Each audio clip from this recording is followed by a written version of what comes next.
చేరి వచ్చిన మీకు అందరికీ నా వందనాలు. నా సాక్ష్యం ఏంటంటే చిన్న సాక్ష్యమేను.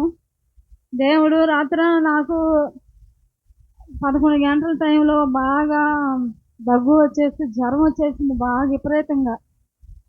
1 గంట దాకా నిద్ర పట్టలేదు ఆ టైంలో. నిద్ర రాలేదని నేను చాలా సేపు 1 గంట దాకా చాలా ఏడ్చుకున్నా.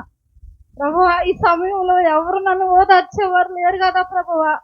ఈ సమయంలో నేను ఒంటరిగా పోరాడుతున్నాను కదా ప్రభువా. ఈ సమయంలో ఏదన్నా అయినా కానీ నన్ను ఓదార్చేవారు కూడా ఆ సమయంలో నాకు లేరు. ఒంటరిగా నిన్నప్పుడు ప్రార్థన చేసుకున్న ప్రభువా, నేను రేపు మళ్ళీ ఆదివారం అయ్యా 1 గంట దాకా మెలుగుతూ ఉండి మళ్ళీ ఆరాధనలో నేను ఉండలేను. ఎలా అయినా కానీ నాకు ఈ ప్రేమ తగ్గించినాడు. గంట దాకా ఆ దగ్గు ఆగలేదు. తర్వాత ఇంకా ప్రార్థన చేసుకున్నాక దేవుణ్ణి మొరపెట్టుకున్న తర్వాత నేను ఇంకా బ్రతికి ఉన్నానంటే కేవలం దేవుడి కృపే.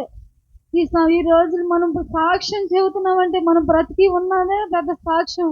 మనం బ్రతికి ఉన్నామంటే దేవుడి కృప వల్లే మనం బ్రతికి ఉన్నాం. అనేక మంది యాక్సిడెంట్ల ద్వారా, అనేక జబ్బుల ద్వారా మరణించారు. మన సజీవ లెక్కల్లో మనం ఉంచాడు. నేనైతే రాలేనేమో అనుకున్న సన్నిధికి ఎలా అయినా వెళ్ళాలి. ఎలా అయినా వంట చేసి ఆమైతే వంట కూడా చేయలేనట్టుకున్నావు. చెమట కమ్ముకు వచ్చేసింది, జ్వరం వచ్చింది రా పొద్దున్నే. పైకి గొళ్ళేన స్థితిలో ఉన్నాను. అమ్మాయి అంది, ఇంకా నువ్వు ప్రార్థనకి ఏమి వెళ్తావు లేక ఈ రోజుకు మానుకోండి. కాదు, ఎలా అయినా నేను వెళ్ళాలి, బాగులేకపోతే నేను వెళ్ళాలని చెప్పి అలాగే నేను వంట చేసి ఇక దేవుడు నన్ను ఇక్కడికి రావడానికి ఆయన కృప చూపించాడు. ఆయన దయ చూపించాడు. దేవుడు ఎంతో బలాన్ని శక్తిని కూడా ఇచ్చాడు.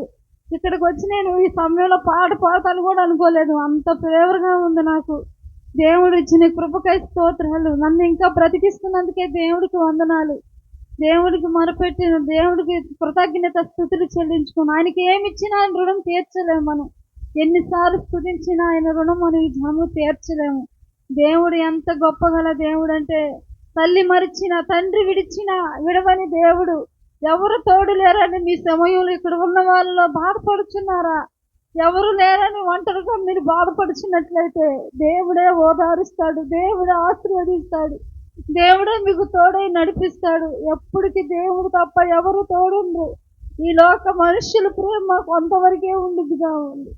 దేవుడి ప్రేమ ఎల్లకాలం ఉండిద్ది, స్థిరంగా ఉండిద్ది. ఆయన మాట ఇచ్చి తప్పే దేవుడు కాదు. ఆయన ఎల్లప్పుడూ తోడుగా ఉన్నవాడే. ఆయన ఉన్నవాడు అనువాడు అన్ని వేళల్లో మనకి తోడుగా ఉండే దేవుడు. అంత గొప్ప దేవుడికి ఏమిచ్చినా ఈ రుణం తీర్చలేము. నన్ను ఎంతగానో నన్ను నడిపించిన దేవుడికి కృతజ్ఞత స్తుతులు చెల్లించుకుంటూ ఈ చిన్న సాక్ష్యం మీ అందరి మధ్యన పంచుకున్నందుకే వందనాలు చెల్లించుకుంటూ ఈ సాక్ష్యం దీవించిన ఆశీర్వదించిన గాక. కపలు కూడా దేవుని మహిమపడతాం. రైట్, మంచి సాక్ష్యం మనం విందాం. మరొక సాక్ష్యం విందాం.